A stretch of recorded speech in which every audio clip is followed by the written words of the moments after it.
Welcome students. आज हम सीख रहे हैं बहुलक तथा माध्यक ज्ञात करना। वैसे कि आप पहले से जानते हैं कि अपने जो केंद्रीय प्रवृत्ति के माप का जो चैप्टर है उसमें तीन माप है, तीन मान ज्ञात करने हैं।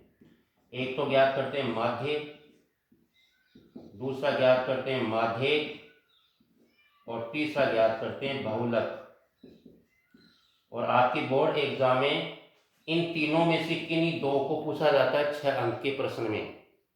एक 6 अंक का प्रश्न आता है वर्गीकृत बंटन सारणी का, जिसमें या तो माध्य ज्ञात कीजिए या माध्य बहुलक ज्ञात कीजिए या माध्य या बहुलक ज्ञात कीजिए। माध्य ज्ञात करने की तीन विधियां होती है। अगले वीडियो में तीनों विधियां हम पढ़ेंगे। आज हम माध्यक तथा बहुलक ज्ञात करना इस वीडियो में आज पढ़ रहे हैं। तो सबसे पहले वर्गीकृत बंटन सारणी जो होती है उसमें बहुलक ज्ञात करने के लिए हमें कोई परिवर्तन नहीं करना है। जैसी हमें सारणी दी है वर्गीकृत बंटन सारणी, उसी सारणी का उपयोग करके उसमें से सूत्र के अनुसार 5 मान पहचान कर सूत्र में उनको लगाकर और सीधा मान ज्ञात करना है हमें। तो बहुलक ज्ञात करने का सबसे पहले सूत्र क्या होता है, वह सूत्र आप सही रूप से याद रखें। बहुलक बराबर L plus F1 minus F0। क्रम का ध्यान रखें, F1 माइनस F0 बटे 2F1 माइनस F0। क्रम वही है, इसकी गुणा में 2 है और एक और माइनस F2। और ये जो F का हमने मान लिखा इसके पूरे की गुणा में H। ये 5 मान अलग अलग क्या है, 3 प्रकार के। तो F है F0, F1, F2, एक L और एक H। कुल 5 मान सारणी से पहचानेंगे, सूत्र में लगाएंगे और हल करेंगे और मान ज्ञात करेंगे। तो देखिए 3 प्रकार के जो F होते हैं इनमें से सबसे बड़ा F होता है F1। तो सारणी में F का सबसे अधिक मान, बारंबारता का सबसे अधिक मान है वो F1 होगा। तो देखिए 6, 20, 44, 26, 3, 1, इनमें सबसे बड़ा मान क्या है, 44 है। तो F1 क्या हो गया, 44। सबसे अधिक मान को आपको अंकित करना है F1। F1 अंकित करने के बाद उसके ठीक पीछे वाले मान को F0 अंकित कीजिए। F1 के ठीक आगे वाले मान को F2 अंकित कीजिए। और F1 जो सर्वाधिक बारंबारता उसके संगत वर्ग बहुलक वर्ग होता है F1 वाले का 40 से 55, ये बहुलक वर्ग है। तो बहुलक वर्ग की निम्न सीमा, ये पहला मान 40 है निम्न सीमा, 55 है ऊपरी सीमा। तो निम्न सीमा F1 वाले वर्ग की, बहुलक वर्ग की, वो होगा L का मान। तो L का मान हो गया 40। और पांचवा मान है H वर्ग अंतराल। देखिए प्रत्येक वर्ग में 15 का अंतराल है। 10 से 25 में, 25 में से 10 घटाओगे 15, 40 में से 25 घटाओगे 15, 55 में से 40 घटाओगे 15। पूरे सभी वर्गों में 15 का अंतराल है। तो H वर्ग अंतराल है इस प्रश्न के अंदर 15। तो दी गई सारणी में सबसे पहले F1, F0, F2 पहचाने। F1 के संगत जो वर्ग है उसमें निम्न सीमा L का मान पहचाने और वर्ग अंतराल कितना H का मान लिखें। 5 मान पहचाने, सूत्र को सही रूप से याद रखें, सूत्र में मान लगाएं और हल करें। तो देखिए L के स्थान पर कितना लगाएंगे हम, 40। एक बार कोष्टक लगा लें, बटे का निशान। F1 सर्वाधिक बारंबारता 44 माइनस F0 पीछे वाला मान 20 बटे में 2F1। देखिए इन दोनों का क्रम बिल्कुल सेम ही है, केवल F1 के गुणा में हमें 2 लगाना है। तो F1 का मान हमने पहले लिखा था 44, 44 की गुणा में 2 आ गया, ये 2F1 माइनस F0 वही है 20 और माइनस F2 का मान ये देखिए 26। इस प्रकार से पूरे F के मान लगाने के बाद गुणा में H का मान लगाइए। वर्ग अंतराल कितने का है, 15 का। अब हल करने में ध्यान रखें, यहाँ पर हमें सबसे पहले इन बटे वाले पदों को हल करना चाहिए। 2 का 44 से गुणा करेंगे और -20 और -26 यानी दोनों संख्या जुड़कर माइनस की आ जाएगी। तो आपको क्या करना है, इन दोनों संख्याओं को जोड़कर माइनस का लिखना है और इनका गुणा करके लिखना है। तो देखिए 40 प्लस कोष्टक के अंदर बटे का निशान, ऊपर का मान एक बार है जैसे लिखिए 40 अच्छा 44 माइनस 20, 44 का 2 से गुणा करेंगे 88, माइनस 20 और 26 को जोड़ेंगे 46, दोनों जुड़कर 46 हो गए और दोनों समान चिन्ह की संख्या जुड़कर माइनस की आ जाएगी। तो आपको चिन्ह माइनस का ही रखना है, दोनों को जोड़ के लिख देना है और गुणा में 15। अब ऊपर अंश और हर वाले पद को हल करेंगे घटाकर। 40 प्लस 44 में से 20 घटाएंगे तो बच जाएगा शेषफल 24 और जो शेष बचेगा उसके गुणा में आ जाएगा 15 बटे में 88 है, उसमें से 46 घटाएंगे तो शेषफल बच जाएगा, देखिए 42। अब अपने पास ये जो मान आया, ये दोनों मान देखिए कौन सी संख्या से कटते हैं। एक ऐसी बड़ी से बड़ी संख्या जिससे ये दोनों मान कटे, तो 24 और 42 6 से कटते हैं। 24 में 6 का भाग जाता है 4 बार और 42 में जाता है 7 बार। या इधर से काट सकते हैं, एक बड़ी से बड़ी संख्या से काटिए ताकि मान छोटा हो जाए, सरलतम रूप आ जाए। तो 6 से काटें 24 को 4 बार, 6 से काटें 42 को 7 बार। 6 का 42 में भाग 7 बार जाएगा, 6 का 24 में भाग 4 बार जाएगा। अपने पास क्या मान बचे, 40 के बटे में 1 लगा लीजिए, प्लस 15 का 4 से गुणा करेंगे तो 60 और बटे में आ गया अपने पास 7। अब दोनों पक्षों में यहाँ जो मान आए हैं उसका हम लस लेते, तो लस से कितना आएगा 7। जैसे ही हम लस से लेकर इसको हल करें, देखिए एक बार इधर 40 बटा 1 प्लस 60 बटे 7 ये मान आया अपने पास। इसके लस से लेने पर लस आएगा 7। अब यहाँ 1 का भाग 7 में देंगे 7 बार जाएगा और 7 का 40 से गुणा करेंगे 7 चौके 28 और 1 0 लगा देंगे। 40 का 7 से गुणा हो गया 280, प्लस 7 का भाग 7 में जाएगा 1 बार और 1 का गुणा कराएंगे 60 से। तो इस प्रश्न को हल करने के लिए आप सीधा ध्यान रख सकते हैं, जो लेस आया लेस का इससे गुणा करा के लिख दें और यहाँ पर ये मान सीधा लिख दे भले, क्योंकि भाग देंगे तो 1 बार जाएगा, 1 से गुणा कराएंगे तो यही मान आ जाएगा। अब यहाँ क्या मान प्राप्त हुआ हमें, दोनों को जोड़ेंगे 0, 8 और 6 को जोड़ेंगे 14, हासिल 1, 2 और 1 हो जाएगा 3 और बटे में 7। अब 7 का भाग देंगे हम किसमें, 340 में। तो देखिए भाग देकर किस प्रकार से आगे पॉइंटों में मान ज्ञात करना, पूरा तरीका ध्यान रखें। 7 का भाग दे 340 में, 7 चौके 28, 4 बार आ गया। इसके बाद शेष पर बचेगा 6, 34 में से 28 घटाएंगे, शेष पर और आगे उतार दिया 0। अब 7 का भाग देंगे 60 में जाएगा 8 बार, कितना आएगा 56, घटाएंगे शेष बच जाएगा 4, 60 में से 56 घटाएंगे, पॉइंट लगाएंगे 0। 7 का भाग 40 में देंगे जाएगा 5 बार, 33, शेष बच गया 5, इसके लगाएंगे हम 0, कितना हो गया 50। 50 में 7 का भाग देंगे तो जाएगा 7 बार, 49, शेष बच गया 1, उसके साथ लगाएंगे 0, बन गया 10। 10 में 7 का भाग जाएगा 1 बार। तो अपने पास देखिए पॉइंट के बाद में 3 अंक याद करने हैं हमें। क्या आया, 48 के बाद में पॉइंट के बाद गया 5 7 1, 48.571।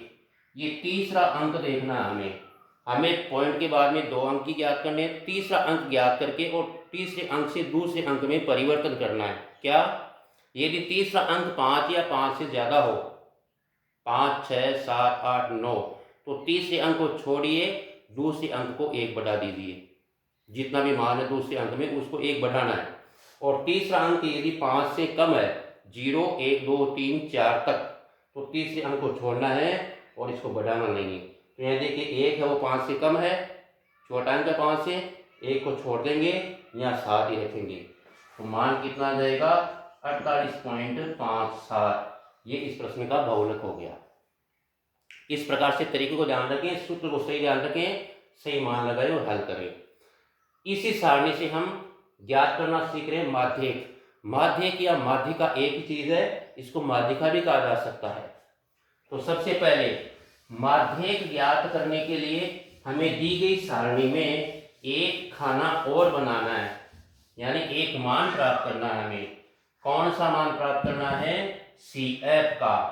हमें संचयी बारंबारता बनानी है।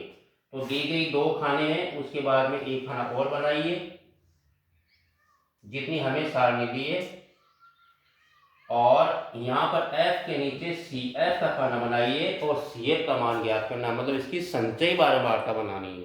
तो संचयी बारंबारता कैसे बनाते हैं? सबसे पहले F का पहला मान है, जैसे लिखिए 6। फिर ये जो मान है इसको आगे वाले F के मान में जोड़ना है। तो 20 और 6 हो गए 26। फिर ये जो मान है इसको आगे वाले में जोड़ना है। तो 26 और 44 को जोड़ेंगे, ये हो जाएगा 70। 26 और 44। फिर ये जो मान है इसको आगे जोड़िए, 70 और 26 हो जाएंगे 96, 96। फिर ये जो मान है इसको आगे जोड़िए 3 में, 96 और 3 हो जाएंगे 99। ये जो मान है इसको आगे जोड़िए 1 में, तो 99 और 1 हो जाएगा 100। ये CF का जो अंतिम मान प्राप्त होता है ये होता है कैपिटल N। कैपिटल N क्या होता है? सिग्मा F, F का योग। ये जो बारंबारताएं दिए इन सब का योग ही हमें यहाँ पर ये प्राप्त होता है। ये योग हमें अभी आगे काम आएगा। किस चीज में? माध्यिक वर्ग पहचानने में n का मान चाहिए हमें। तो CF का जो अंतिम मान आता है इसको आप n मान ले, यही होता है n, मतलब सिग्मा F होता है, F का योग होता है। तो माध्यिक ज्ञात करने के लिए सबसे पहले माध्यिक वर्ग पहचानेंगे। माध्यिक वर्ग पहचानने के लिए आपको एक ये लाइन याद रखनी है, n/2। n का मान कितना है? 100। 100/2 बराबर 50। 100 में 2 का भाग देंगे। जो मान प्राप्त हुआ 2 का भाग देने पर इससे ठीक बड़ी, मतलब 50 से ठीक बड़ी CF, 50 से ठीक बड़ी CF संचयी बारंबारता देखिए कौन सी है? 70। वैसे 96 भी बढ़े, 99 भी बढ़े, 100 भी बढ़े, लेकिन सबसे पहले 50 से ठीक बड़ी CF कौन सी है? 70। उसको इसके साथ लिखिए। इस 70 के संगत वर्ग है वो क्या हो गया? माध्यिक वर्ग हो गया। तो यहाँ पर हम लिख भी सकते हैं कौन सा वर्ग हुआ 70 के संगत? ये 40 से 45 वाला, सॉरी 40 से 55 वाला। ये हमने माध्यिक वर्ग पहचान लिया। माध्यिक वर्ग पहचानने के बाद हमें माध्यिक ज्ञात करने के सूत्र में क्या क्या मान चाहिए वो हमें सारणी से पहचानना है। तो माध्यिक का सूत्र क्या होता है? वर्गीकृत बंटन सारणी का। माध्यिक बराबर L + n/2 - CF/F और कोष्टक गुणा में H। L वही माध्यिक वर्ग की निम्न सीमा, अभी पीछे थी बहुलक वर्ग की निम्न सीमा, और यहाँ है माध्यिक वर्ग की निम्न सीमा। माध्यिक वर्ग कौन सा पहचाना हमने? 40 से 55 का। तो इसकी निम्न सीमा कितनी है? 40। इसको हम चिन्हित कर सकते हैं। ये 70 वाला जो वर्ग है यहाँ पर, इसको इस प्रकार से सारणी में चिन्हित कर सकते हैं।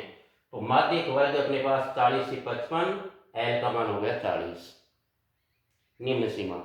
इसके बाद n/2 का मान अपने पास है, ज्ञात किया 50। CF क्या है? संचयी बारंबारता। कौन सी? माध्यिक वर्ग से पूर्व की CF, ठीक पीछे वाली। तो माध्यिक वर्ग से पीछे वाली CF कितनी है? 26। सही ध्यान से समझे, CF का मान पूर्व की CF ये 26 है, वो CF का मान। F है माध्यिक वर्ग की बारंबारता। माध्यिक वर्ग में F का मान, ये जो अपना माध्यिक वर्ग हमने पहचाना, इसके अंदर F का मान देखिए, यह है 44। तो F का मान हो गया 44। और H वर्ग अंतराल, इस सारणी में वही वर्ग अंतराल है 15। सारे मान पहचानने के बाद सूत्र में लगाए हम, L के स्थान पर निम्न सीमा 40 प्लस कोष्टक के अंदर बटे का निशान n/2 के स्थान पर 50 माइनस CF का मान देखिए 26 बटे में F का मान 44 इंटू H का मान वर्ग अंतराल 15। 50 में से 26 को घटाएंगे, एक बार 40 प्लस लिखिए, तो यहाँ पर शेष 24 बचेगा। उस 24 के गुणा में क्या आ जाएगा? 15। 24 इंटू 15 और बटे में कितना है? 44। फिर देखिए 24 और 44 कौन सी संख्या से करते हैं? 4 से करते हैं। 4 से 24 कट जाएगा 6 बार, 4 का भाग 24 में 6 बार जाएगा, और 4 से 44 कट जाएगा 11 बार। इस प्रकार हमें ये जो मान प्राप्त हुआ इसको आगे हल कैसे करें, देखिए 40 के बटे में 1 लगा लें, प्लस 15 का 6 से गुणा हो जाएगा 90, और बटे में क्या अपने पास 11। ठीक वही तरीका अभी जैसे हमने हल किया था पीछे बहुलक में, लेस आ जाएगा 11, 1 का भाग 11 में देंगे 11 बार, 11 का 40 से गुणा करेंगे तो 11 चौके 44, और 1 जीरो लगा दे, इसका गुणा बन जाएगा 440, प्लस 11 का 11 में भाग जाएगा 1 बार, और 1 का 90 से गुणा करा देंगे तो 90। अब इन दोनों को जोड़ेंगे, ये हो जाएंगे 0, 9 को 4 3, 13 बन गया, और एक हासिल का 530 बटे 11। 530 में हम 11 का भाग दें तो देखिए 530 में 11 का भाग दिया तो 11 चौके 44, 53 में 4 बार भाग जाएगा, शेषफल बच जाएगा 9, 53 में से 44 घटाएंगे, आगे 0 उतारेंगे, बन गया 90। 11 का भाग 90 में जाएगा 8 बार, 88, शेषफल बच गया 2, पॉइंट लगाएंगे 0, भाग जाएगा 1 बार।